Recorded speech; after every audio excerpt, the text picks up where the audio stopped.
Hey everybody, welcome back to Northern Lion Plays a little bit of chess. We're going to start a new 10-minute game. It can't be started because of your internet connection. That would surprise me. So what we're going to do is we're going to hit new game. We're going to hit a new 10-minute game. And on white, we're going to keep, because this is like my fourth white game in a row. Pardon me, we're going to try some E4. C4. An E6 response indicates to me a D4 follow-up. In this business, we don't sweat that. I have no idea what they're doing. I have no idea what I'm doing. Whether or not this is book, I have no clue. E6 in response to C4, I don't know, it's kind of like a weird variety of the French defense, I suppose. I don't know if you can do the French in response to the English. I guess that's why it's called the Agincourt. This is bizarre to me. I'm not even saying bad.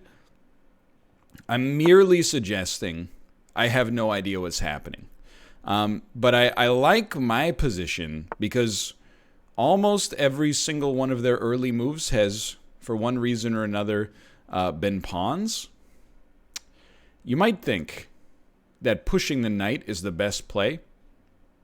I actually kind of disagree. I kind of like that. Even though it looks like it gives up some tempo, I don't mind it.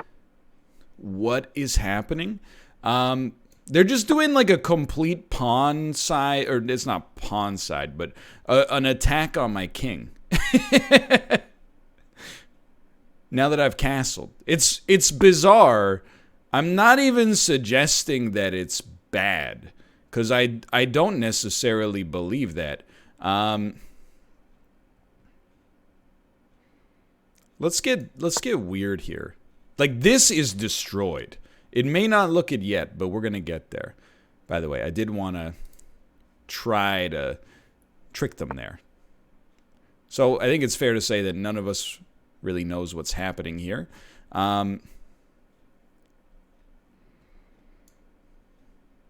I would like to push this.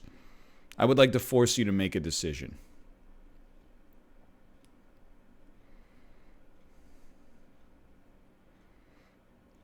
Let's see what's happening.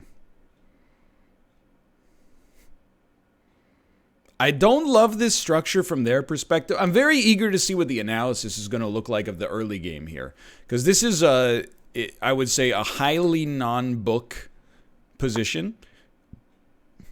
I would say a very bizarre position, for sure. Now, I think I hate if they push this. That's what annoys me.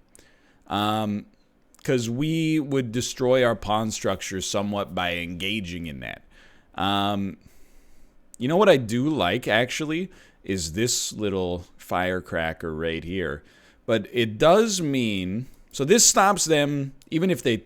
Well, if they take, it does leave that open. I don't know, it's weird. We could close them here. It makes this bishop quite powerful. We could close them here, basically give them the chance again to take, which they probably wouldn't, but we have to protect our bishop before we can do that. One of the ways we can engage in that is via that right there. Yeah, I'm worried about my king side. Honestly, if you push, I'll just push again. Now, it leaves our king extremely trapped, but their king is like wide open spaces like the Dixie Chicks, right? Like room to make a big mistake. Now, you might be saying, NL, this pawn's unprotected. You know what I say to that? You're absolutely right.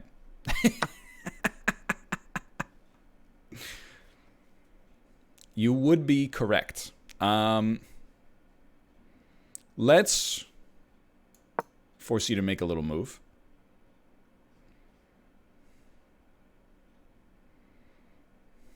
Why does this force you to make a move? Yeah, I don't know. In my head, it was like it made a lot more sense. But now I'm like, wait a minute. This doesn't make any sense at all. We have to at least do that. This actually sucks. Like, I feel like I'm being bested by I feel like I'm being trolled upon. You know what I mean?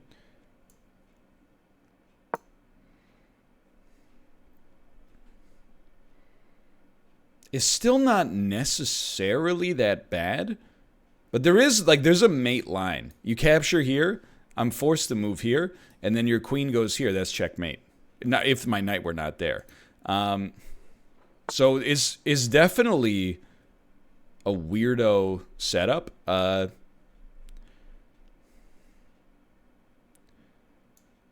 I like this, and I still feel like we can play the pressure game here. You kind of knew this was coming, right?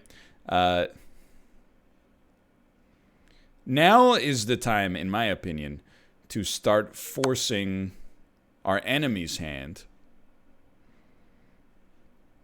with some moves that might be an opportunity for us to reclaim some tempo, shall we say. So you only have like 3 responses. You got this, this, and this.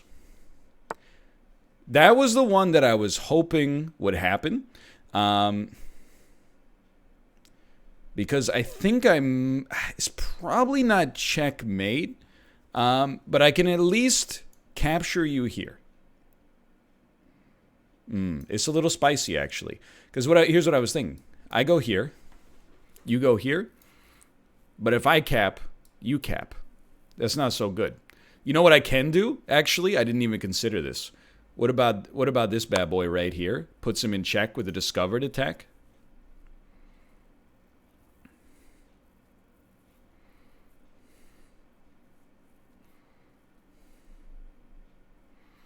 This is like the strangest game I've ever been a part of, I think. in the game of chess. It's just such a bizarre one. So they really don't want to give up what they've got. So they're doing something insane. The next move, like I really like knight to here personally for their position. I'd like to clear my moves, please. Thank you. I will probably put them in check with the rook. That forces you here, which really feels like we're getting into some considerable mating positions. Phrasing. Either way, we also get a free discovered attack out of it if we could find something we like to attack. So hear me out here. I think we definitely start with that. This is where I feel like it's kind of gone off the rails for black.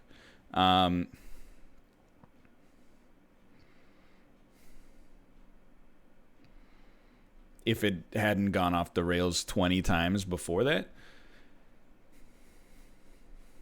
It's just such a strange position. So like if I do this, you will probably move. It's just so weird. Like I don't know, I don't feel qualified to handle this decision anymore. It feels like a waste to just yeet the discovered attack.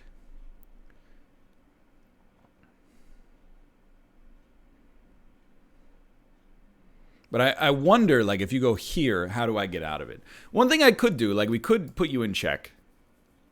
Really, your most likely move at that point is probably to here. Or you could do this. If you did this, we could do that. But then you can kind of fall back. I don't really want to give you the free opportunity to fall back. Or to spring forward. So this is an important move. I'm trying to think, like, what if I do something weird? I know we don't have a ton of time. What if I take that? You'll take me with your king. At which point I put you in check. And then you could move any variety of places. I don't like this is such a strange situation. I think I really don't want to give you this position. I would rather give you this position. Forcing you here or here. This is the best check in my opinion. But there's so many different ways we could have put him in check. But I just needed the analysis to be right. Now, this is where I think we come close to winning the game. because now that actually might be mate on this weird move right here. Wow, that is a strange mate and a very, very strange game. Let's look at the analysis. So the first thing I want to check in the analysis, I don't want to go through this. You won without losing any pieces. I told you it was weird. I don't think we played a great game, for the record. We were 76. Okay, nice comeback win. We did make some mistakes, but I wanted to look actually at like, let's step forward through the game, almost to the end. I want to see. That was our best move. How about that?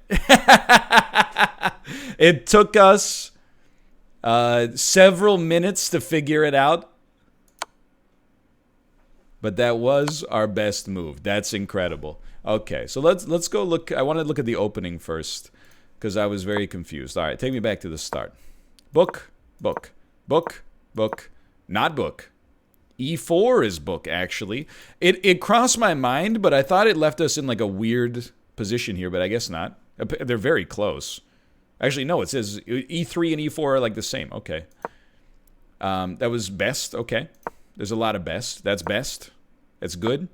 It's good. It's good. It's good. I do castle too often or too soon. That's best. All right. Anyway, let's go key moments now. So that was a pretty standard opening, I guess, for a while. It's a balanced game. My last book move was book 2. Never mind. Maybe I wasn't in the book for that long. Next important move. C3 is a mistake that gives black a significant advantage. The best move was to push the pawn there. Okay. I mean, we thought about that move for a long time. It made like a 3-point difference so because it gave up this pawn. So we kind of knew that was a blunder about 10 seconds after we did it. But fair enough. Fair enough. So we should have just pressed the issue.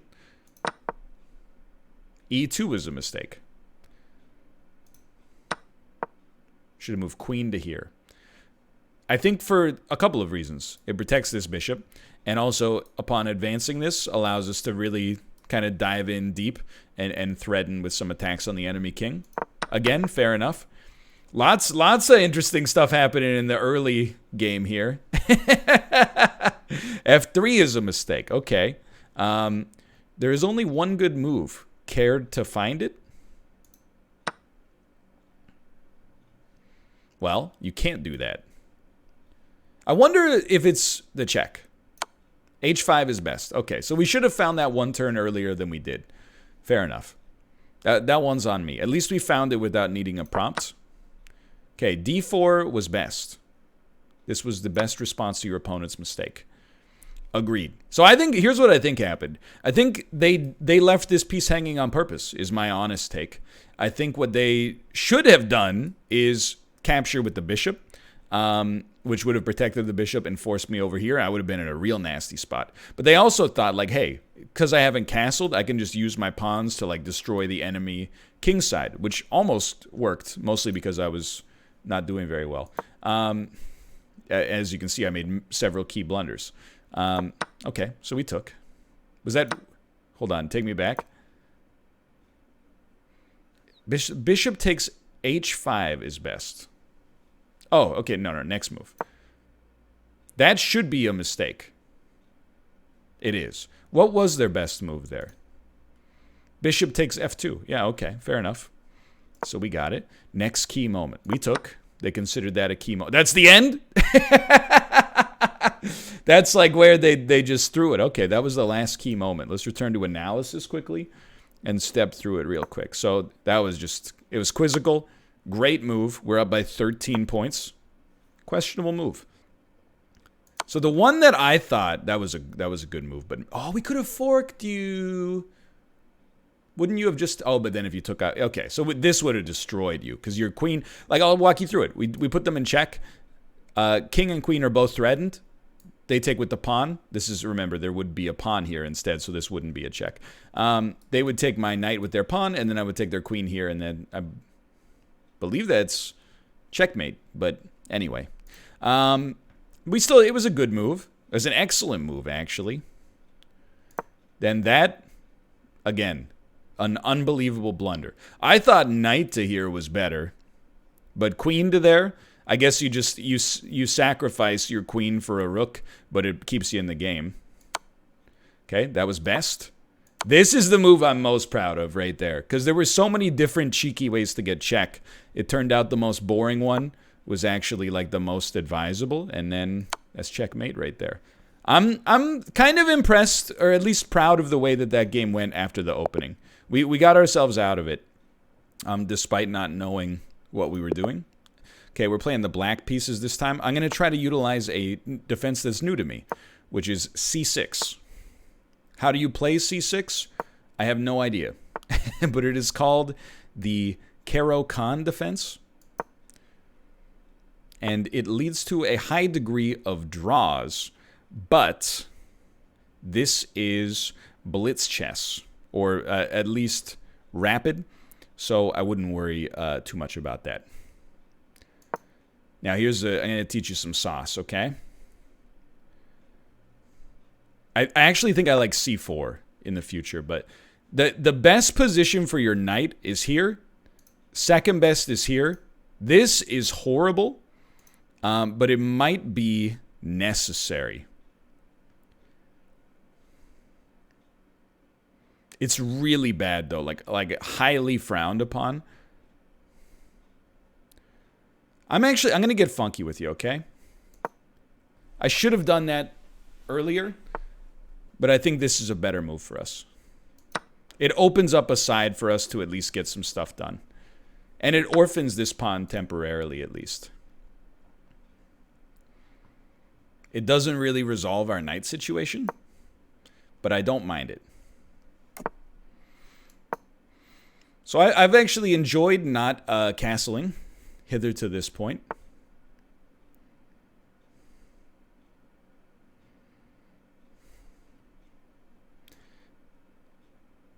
I'm okay with this.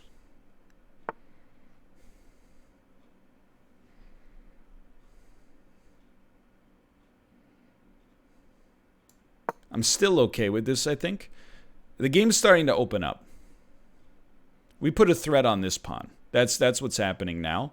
How will they defend it? There's this, there's that, which is kind of interesting. I wouldn't say I prefer my position, but I would say I kind of like where I stand, even though I felt like having to go to c4 was kind of a busted move. So I definitely don't mind this move. And then the next step is the most interesting one. You probably wouldn't take the... And then, you know, we kind of find ourselves in a position that I would say is pretty okay for us. Even though we're a little bit less developed, I don't really mind this. I will say this is like the linchpin. Like that pawn is an important marker for us. So I'm going to try to get to a position where I can put some threats on it.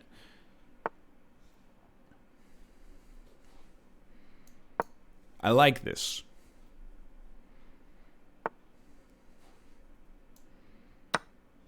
I still like this. Like, honestly, I'm like, I still like it.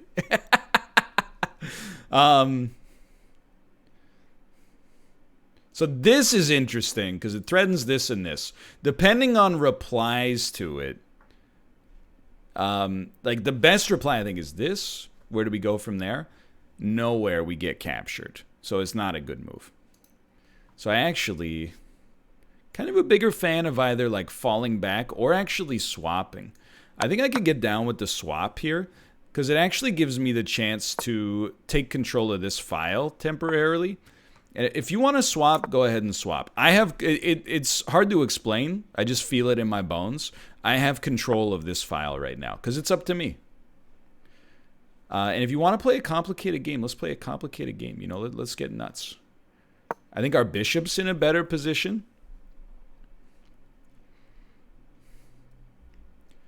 I think we're in a dominant position right now, quite frankly.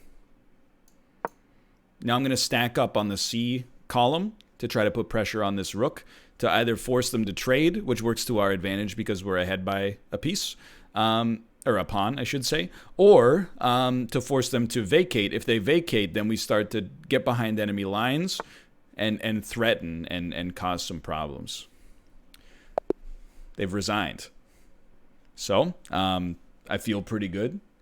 I feel like we actually played a very constrictive game there that made our opponent angry and got us the win. Let's take a look at the analysis. You played a game featuring the Caro-Kann't defense. Okay, so I mean, you know how this goes. So this is new to me. By the way, can I look at my report? 89% accuracy. Not too bad for not knowing how to play the defense really and just kind of winging it. So I want to look at the analysis. It's book. It's book. Fantastic. That's book. Not book. C4, at least, or C5.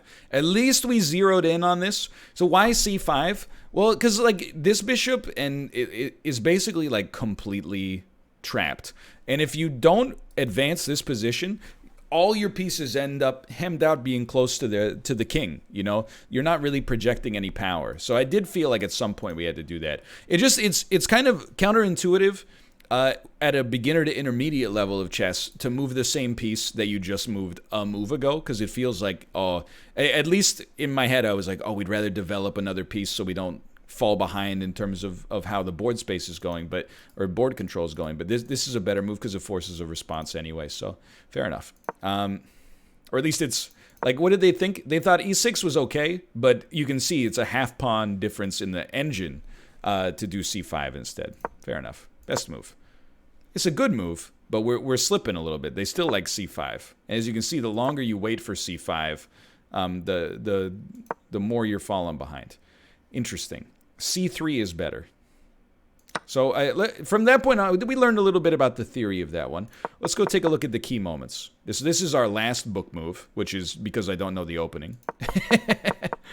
The next big move was this right here. C5 is a mistake that gives white the advantage.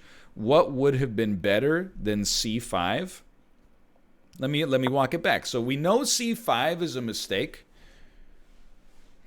I got a couple of theories. By the way, the reason I moved bishop to c5 is so that I could develop the knight to a better position. But if it's not good, it's not good. Like, we have an advantage of 0.94 at this point. And this gives them an advantage of 0.97. So it's like worse than losing a pawn in the engine's terms, which may not exactly be how it goes. But I have to imagine that the better move was actually just the knight capturing. Let's see. What did you like from this one? Oh, yeah, you could just take the pawn. Yeah, so that's why you always should take a look at that sort of stuff. Fair enough. There's our little dip. All right, let's look at the next key moment. D4 was best. You found the only good move. Let's go. And then you take, I take, you take. The swap, how do they feel about the swap? Like, I still have an advantage.